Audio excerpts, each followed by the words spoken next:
Il y a des nouvelles qui sont comme des invitations. Il y a des situations de la vie qui sont comme des invitations de Dieu. Il t'invite, il te presse à venir dans sa présence. Quand nous faisons face à des situations inattendues dans nos vies, nous devons apprendre à compter sur le Seigneur. La vie est ainsi faite. Un diagnostic à l'hôpital auquel on ne s'attendait pas peut créer le trouble, le désarroi dans le cœur. Une situation professionnelle qui se dégrade peut troubler. Et on peut citer beaucoup d'autres choses qui arrivent, des nouvelles inattendues, qui nous plongent quelquefois dans la détresse. La vie est ainsi faite, elle a des détours surprenants. Et c'est valable pour tous les hommes. Ce n'est pas seulement pour une catégorie d'hommes, c'est valable pour tous les hommes. Les grands hommes de la Bible ont connu de telles situations où une nouvelle inattendue arrive. On en a parlé récemment avec Abraham, qui était assis à l'entrée de sa maison. Il voit des invités, il les reçoit, et puis les nouvelles qui lui sont apportées. Certes, il y a une bonne nouvelle, mais il y a une nouvelle plus grave. Moïse aussi, dans sa vie, a vécu de telles situations où des nouvelles, des choses surprenantes arrivent et il faut faire face. Ce n'est pas une fatalité quand ça arrive. Ce n'est pas une malédiction quand ça arrive. Tu es enfant de Dieu. Ce n'est pas une malédiction. Ce n'est pas non plus un abandon du Seigneur. Tu dois prendre cela comme une invitation. Une invitation à venir dans le lieu secret de la présence de Dieu. Il y a des nouvelles qui sont comme des invitations. Il y a des situations de la vie qui sont comme des invitations de Dieu. Il t'invite, il te presse à venir dans sa présence. Quand la nouvelle est brusque, ça veut dire que Dieu attend un changement aussi radical dans ton attitude. Dieu attend que tu viennes dans sa présence. Nous voulons parler de Moïse ce matin. Moïse a vécu des choses extraordinaires, spectaculaires avec la main de Dieu. Il a vécu la puissance de Dieu à l'œuvre. 400 ans d'esclavage. Et du jour au lendemain, le peuple est libre. Du jour au lendemain, l'oppresseur est vaincu par l'Éternel. Pharaon, qui oppressait Israël, est vaincu par l'Éternel. Du jour au lendemain, Dieu est capable de changer une situation. Et après cette grande victoire, Moïse pouvait dire, mais qui donc peut s'opposer à nous? Nous avons vaincu le plus grand ennemi, l'Égypte, la puissance mondiale. Dieu l'a écrasé à nos pieds. Qui donc peut s'attaquer à nous? C'est ce que Moïse aurait pu se dire. Mais on va découvrir dans le texte que nous allons lire qu'il y a des ennemis cachés. Quand tu penses que tu as fini de vaincre les plus grands ennemis, il y a de petits ennemis cachés qui peuvent venir te troubler. Et c'est ce que Moïse a vécu. Je vais vous inviter à prendre vos Bibles dans le livre d'Exode. Nous allons lire ensemble ce récit parce qu'il porte beaucoup d'enseignements pour nous, pour nos cœurs, pour nos vies, pour notre relation avec Dieu. Nous prenons le texte d'Exode, chapitre 17. Nous lirons les versets 8 à 16. Je vous invite à prendre vos Bibles, si vous les avez avec vous, à suivre avec moi. Je veux d'abord dire que nous poursuivons notre série intitulée « Hommes et femmes de prière ». Dieu veut des hommes et des femmes de prière. Aujourd'hui, nous voulons voir comment Moïse a prié dans cette situation que nous allons lire et en tirer des enseignements pour nous. Notre message du jour est donc prier comme Moïse. Nous avons déjà parlé de prier comme Abraham. Le but de cette série d'enseignements, c'est que Dieu change notre façon de réagir. J'ai dit notre façon de réagir face à certains événements de la vie. Deuxièmement, que Dieu change notre façon de prier. Et troisièmement, que Dieu nous montre le chemin de la victoire dans la prière. Voilà les trois objectifs que nous voulons atteindre avec cette série d'enseignements. Si vous avez trouvé le texte, nous allons faire la lecture. Exode 17, verset 8. Amalek vint combattre Israël à Réphidim. Voilà la réponse à la question que j'ai posée. Nous avons vaincu l'Égypte. Qui d'autre peut s'opposer à nous? Qui peut oser nous attaquer? Amalek est venu contre Israël. Verset 9.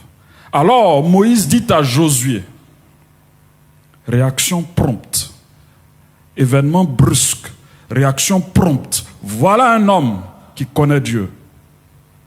Réaction prompte, calme, pas de stress. On sait ce qu'il faut faire dans ce genre de situation. Moïse dit à Josué, choisis-nous des hommes, sors et combat Amalek. Demain, je me tiendrai sur le sommet de la colline, la verge de Dieu dans ma main. Verset 10. Josué fit ce que lui avait dit Moïse. Alléluia. Qui est Josué? C'est la première fois qu'on le mentionne dans la Bible. C'est le futur leader d'Israël. Il reçoit un ordre de Moïse et il obéit. Josué fit ce que lui avait dit Moïse pour combattre Amalek. Donc, il allait sur le champ de bataille. Et Moïse, Aaron et Hur, ça fait combien de personnes? 3, montèrent au sommet de la colline. Verset 11. Lorsque Moïse élevait sa main, Israël était le plus fort. Et lorsqu'il baissait sa main, Amalek était le plus fort. Les mains de Moïse étant fatiguées, ils prirent une pierre qu'ils placèrent sous lui et il s'assit dessus. Aaron et Hur soutenaient ses mains, l'un d'un côté, l'autre de l'autre. Et ses mains restèrent fermes jusqu'au coucher du soleil. Et Josué vainquit Amalek et son peuple au tranchant de l'épée. Alléluia. Ce qui se passait sur la colline avait une relation avec ce qui se passait au combat. Verset 14. L'Éternel dit à Moïse, écris cela dans le livre pour que le souvenir s'en conserve. Vous avez eu une victoire, mais comprenez bien, tirez les bonnes leçons de cette victoire. Et déclare à Josué que j'effacerai la mémoire d'Amalek de dessous les cieux. Dieu est en colère contre Amalek. Verset 15. Moïse bâtit un autel et lui donna pour nom l'Éternel, ma bannière. Verset 16. Enfin, il dit, parce que la main a été levée sur le trône de l'Éternel, il y aura guerre de l'Éternel contre Amalek, de génération en génération. C'est la parole du Seigneur, nous prions. Merci pour ta présence ce matin. Tu es présent au milieu de nous et c'est toi que nous voulons entendre. Parle à nos cœurs. C'est toi qui as créé nos cœurs. Tu sais parler au cœur de l'homme. Parle au cœur ce matin. Et que ce qui doit être changé soit changé. Et que les victoires qui doivent arriver arrivent. Et que le chemin de la prière qui doit être pris soit pris. Que ton peuple sorte victorieux de tous ces combats. par ta grâce et avec ta force. Bénis nos entendements, ouvre nos entendements, et que, Seigneur, ta parole produise du fruit en nous au nom de Jésus. Amen. Je veux développer 3 points. Le premier, qu'est-ce qui déclenche la prière de Moïse? Qu'est-ce qui déclenche la prière de Moïse? Deuxièmement, la particularité ou les particularités de cette prière de Moïse. Et troisièmement, le résultat de la prière de Moïse. Premièrement, qu'est-ce qui déclenche la prière de Moïse? Je dis la prière de Moïse, mais quand nous avons lu, est-ce que nous avons vu que Moïse a prié? Ce n'est pas écrit qu'il a prié. On nous dit simplement qu'il a pris le bâton de Dieu, il allait sur la colline et puis il levait les mains. Et quand il levait les mains, Israël était fort. Moïse combattait sur la colline. Et le combat de Moïse se reflétait physiquement en bas. Même si ce n'est pas écrit que Moïse a prié, nous pouvons comprendre qu'il a prié, n'est-ce pas? Quand nous levons les mains vers le Seigneur, dans la Bible, c'est un signe de prière. Alléluia. C'est un signe de dépendance. Quand tu lèves le bâton vers Dieu, c'est un signe de dépendance. Je dépends de toi. Je dépends de ta puissance pour ma victoire. C'est ce que ça signifie. Donc, même si ce n'est pas écrit qu'il a prié, nous comprenons. Nous sommes des hommes de la Bible. Alléluia. Nous comprenons qu'il a prié. C'est Paul qui a dit « Je veux donc que les hommes prient en tout lieu en élevant des mains pures, sans colère ni mauvaise pensée. » Alléluia. Qu'est-ce qui déclenche la prière de Moïse? Il y a 2 choses qui déclenchent la prière de Moïse. Il y a une attaque brusque et puis il y a un peuple qui est contre Israël. C'est l'attaque d'Amalek. Mais il faut dissocier l'attaque du peuple. L'attaque est brusque, elle est même lâche, on va le voir tout à l'heure. Et puis le peuple aussi est particulier. Alors il faut bien regarder à ces 2 choses pour comprendre ce qui déclenche la prière de Moïse. Comme je le dis, c'est une attaque surprise. Au moment où tu penses que tous les combats sont terminés parce que tu as vaincu le plus grand ennemi, il y a un combat qui vient. Au moment où tu penses que tu as arrêté, les combats sont finis, non, Dieu te rappelle que le combat est un combat de tous les instants.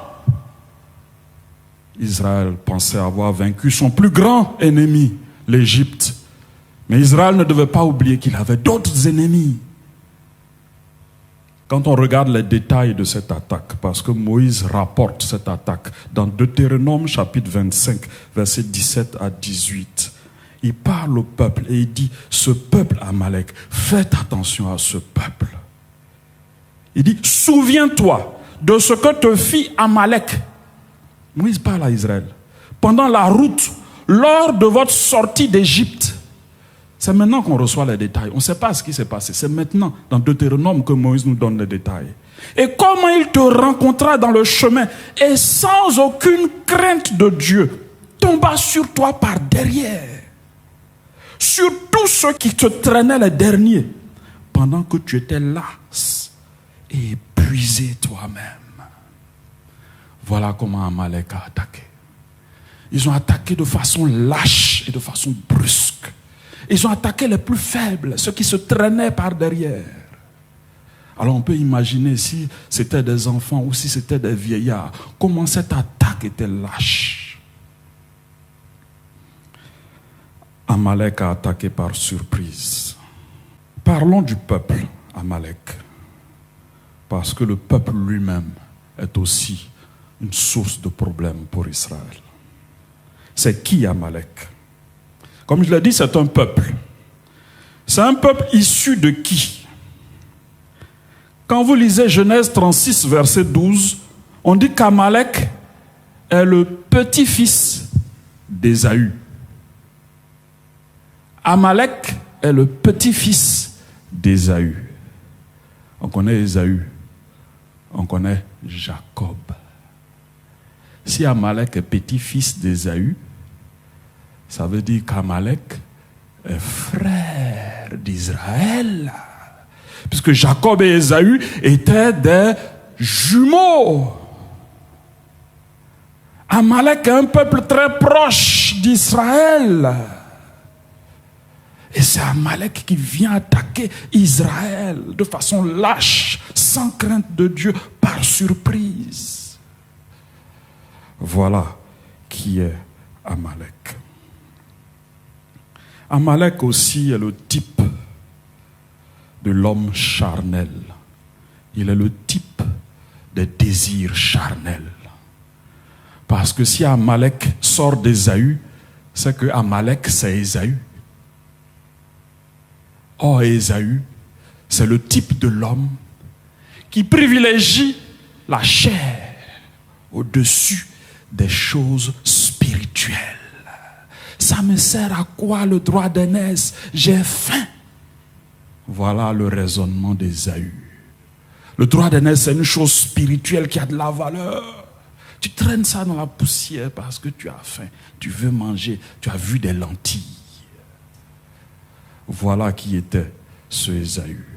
Amalek, c'est la chair et ses désirs. Alors, quel est le sens de cette attaque? C'est une attaque perfide, c'est une attaque de jalousie au moment où ton frère est élevé. Parce que la victoire d'Israël sur l'Égypte, c'est comme si Dieu avait élevé Israël sur tous les peuples.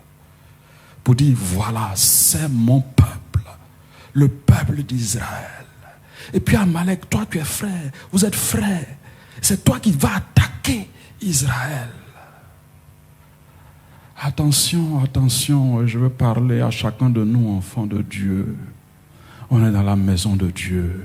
Chacun reçoit ses grâces. Chacun reçoit ses bénédictions. N'est-ce pas? Christ est notre bénédiction suprême.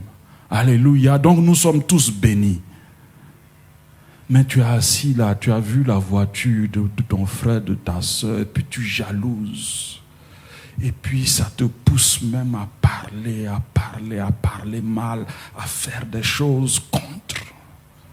Tu n'es pas heureux du bonheur de ton frère. Faisons attention.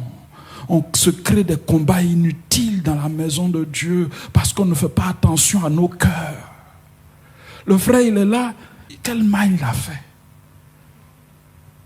Dieu a eu pitié de lui. Dieu lui a fait quelques grâces. Toi, tu es témoin de ça. Tu dois te réjouir. Non, tu ne te réjouis pas. Tu crées des problèmes. Et le frère est maintenant stressé. Il doit prier parce qu'il y a quelqu'un dans l'église qui est contre son bonheur et son succès. Voilà ce qui arrive à Israël ici.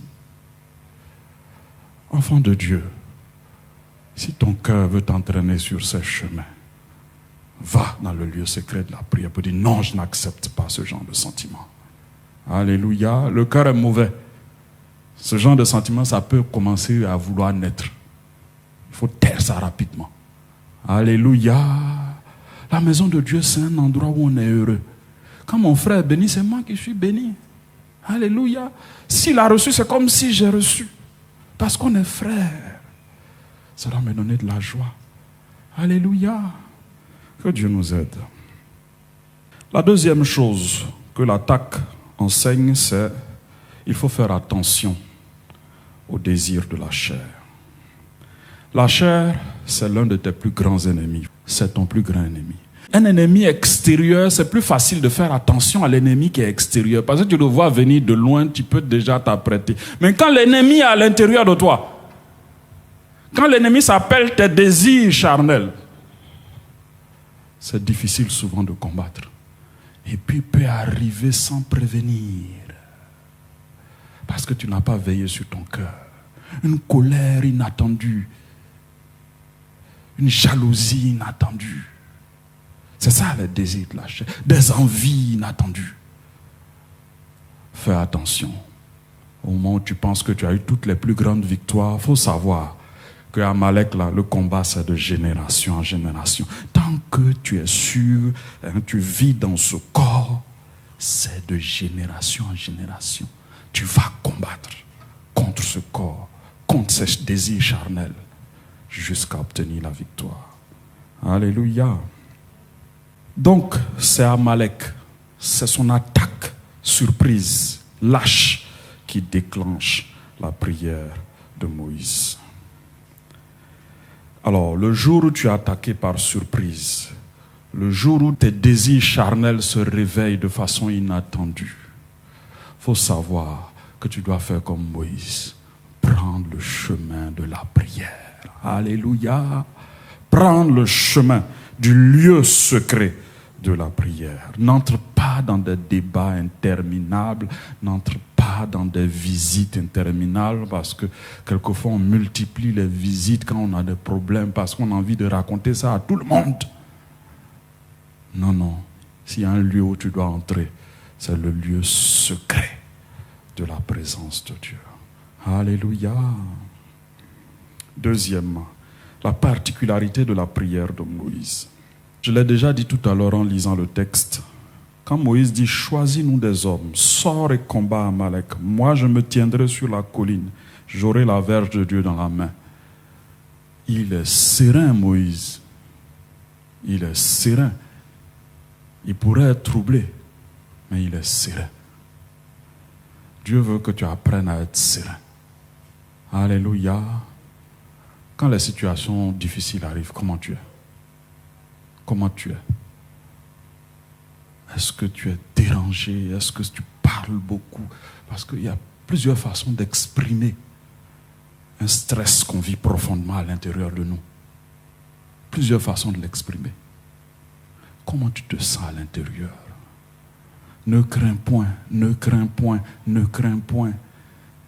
C'est une chose, c'est une recommandation qui est abondante dans la Bible. Ne crains point. Pourquoi tu ne dois pas craindre? Parce que Dieu est là. Il est toujours sur son trône. Ce monde-là n'est pas passé sous le pouvoir du diable. Même s'il maîtrise un certain nombre de personnes, non, non, non, Dieu a son royaume, il a son peuple. Et il règne. Et le diable même ne peut pas faire ce qu'il veut. Dieu règne. Ton cœur doit rester tranquille. Alléluia. Je ne sais pas ce que tu vis, mais c'est un message de Dieu. Reste tranquille. Reste tranquille. Fais comme Moïse. Qu'est-ce qu'il faut faire? Qu'est-ce qu'il y a de ma responsabilité? Qu'est-ce que je dois faire physiquement? Je vais le faire. Ma responsabilité est aussi spirituelle. Je vais aussi aller dans le lieu secret. Alléluia. Je dois faire ces deux choses en même temps. La première chose que nous retenons de la prière de Moïse, de la particularité de sa prière, c'est que Moïse n'a pas prié seul. Voilà la première marque. Moïse n'a pas prié seul. Il n'était pas seul dans ce combat de prière. Certains combats nécessitent de se mettre à plusieurs pour prier. Moïse est un grand homme de Dieu, non? Ça, il n'y a pas de doute. Dieu lui parle face à face. Mais dans ce combat, Moïse seul ne pouvait pas suffire. Moïse seul ne pouvait pas suffire. Pourquoi? Le combat était long. Et Moïse s'est affaibli. C'est tout à fait normal, on est des hommes. Physiquement, on peut être affaibli. Émotionnellement, on peut être affaibli. Moralement, on peut être affaibli. On est des hommes. Et Aaron et Hur étaient là pour soutenir Moïse. Les mains de Moïse ont été fatiguées, certainement ses pieds aussi, parce que si à un moment donné on te donne quelque chose pour t'asseoir, ça veut dire que tes pieds aussi peuvent se fatiguer. Il s'est assis, et puis ils ont soutenu ses mains. Alléluia. Et la victoire a été au bout. Comment pratiquement on peut se mettre à plusieurs dans la prière? Je veux être pratique. La première chose, Je ne sais pas si dans nos familles, nous avons déjà institué ça. Je crois que ça a été fait, mais j'invite nos responsables de famille à y veiller de façon particulière. Il te faut un binôme dans la prière. Il te faut un binôme dans la prière. Quelqu'un de confiance. Quand ce genre de défi arrive, tes épaules seules ne suffisent pas. Tu dois avoir quelqu'un de confiance pour dire « Soutiens-moi dans la prière pour tel sujet. » Alléluia. Et dans nos différentes familles, nous devons avoir des binômes. Voilà, quelqu'un de confiance à qui on peut partager un sujet et avec qui on peut prier. Cela même peut te pousser à rendre visite. Il y a des visites de prière qu'il faut rendre. Alléluia. On rend des visites pour manger, on rend des visites pour causer. Mais il y a des visites de prière. Tu arrives, tu dis, frère, je suis venu pour qu'on prie. Alléluia. Peut-être qu'après vous pouvez manger, mais le sujet principal, là, c'est la prière. Alléluia. Je suis là parce qu'on doit prier. C'est bon d'avoir des frères et des sœurs comme ça. Hein? C'est bon, hein? Quelquefois, même, tu n'attends même pas de parler, il a détecté, et puis il est là. Alléluia. Il faut qu'on soit ainsi les uns pour les autres, pour savoir que tel frère, ça ne va pas. Quand je vois son visage, c'est pas clair. Il faut que je soutienne cette personne dans la prière. La deuxième chose qu'on peut faire pour ne pas être seul dans nos prières, c'est d'assister aux réunions de prière. Assistons aux réunions de prière. Les 5 familles de l'Assemblée, nous avons institué un temps de prière en ligne, tous les mardis à 21h. Donc c'est une façon de ne pas être seul dans la prière, parce que tu peux soumettre le sujet à des frères et des sœurs qui vont prier, porter le poids avec toi. Alléluia. Nous avons aussi la réunion du jeudi. C'est une réunion physique où tu peux voir, toucher ton frère, le saluer et prier encore ensemble. Alors ne néglige pas ces choses. Ne néglige pas ces choses. Tu ne seras pas toi seul suffisant pour certains combats. Il te faut être avec ton frère. Enfin, confier ton sujet au département de prière. Nous avons notre diaconesse Amina, nous avons la responsable Madame Kpayi qui conduisent le département de prière. Vous pouvez vous rapprocher de ces bien-aimés pour dire « J'ai besoin de soutien dans tel domaine ». Et puis ils ont leur réunion de prière à eux. Et puis ils ont leur temps de prière individuel. Et puis ils vont intégrer ton sujet dans leur sujet. Et ainsi, tu ne seras pas seul dans la prière. Deuxième façon dont Moïse a prié. Moïse a prié, mais il a aussi agi. Il a prié et il a agi. Souvent, on spiritualise trop les choses. Et puis, on pense que la prière, c'est une très bonne chose. Mais avec la prière seule, ça va aller. Non, non, non, non, non. Dieu te tient pour responsable de ce que tu dois faire sur la terre. Voilà. Il t'a donné des enfants, tu dois les nourrir, mais il faut les nourrir. Voilà. Alléluia. Il y a des responsabilités sur la terre et il faut pouvoir les assumer. Moïse n'a pas dit, allons-y sur la montagne, ça suffira.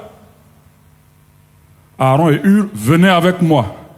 Josué, toi-même, viens aussi, avec ton armée. On va être dans la présence de Dieu là-bas. Et puis Dieu va disperser nos ennemis. C'est comme ça que ça s'est passé? Non, hein? Il dit, toi, va combattre. Va sur le terrain. Tu combats, nous on prie. Alléluia.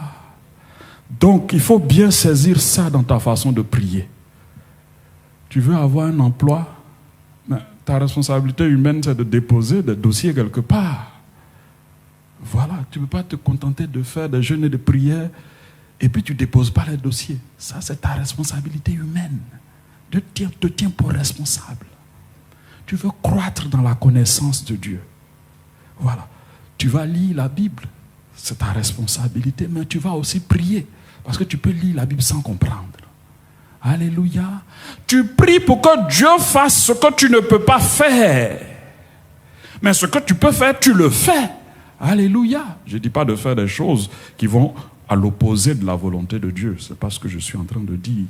J'ai dit de faire des choses qui sont de ta responsabilité. Tu veux te marier? Mais il faut parler avec les frères et sœurs. Ça commence là. Parle avec les frères et les sœurs. Cause, sois ouvert. Voilà.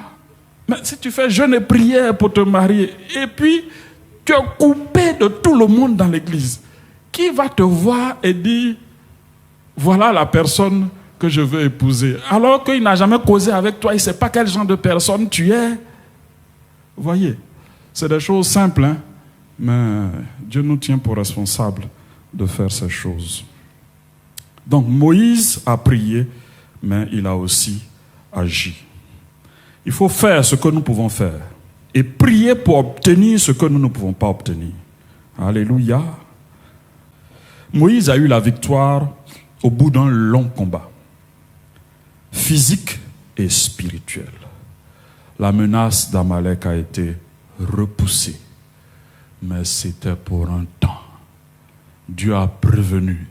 Et si vous avez lu attentivement avec moi, le message à Amalek, là, c'est Dieu a destiné ça à Josué parce qu'il sait toutes choses. Il sait qu'après Moïse, il aura Josué. Et puis Dieu lui dit, il y aura combat avec Amalek de génération en génération. C'est-à-dire, il met ça déjà dans la tête de Josué.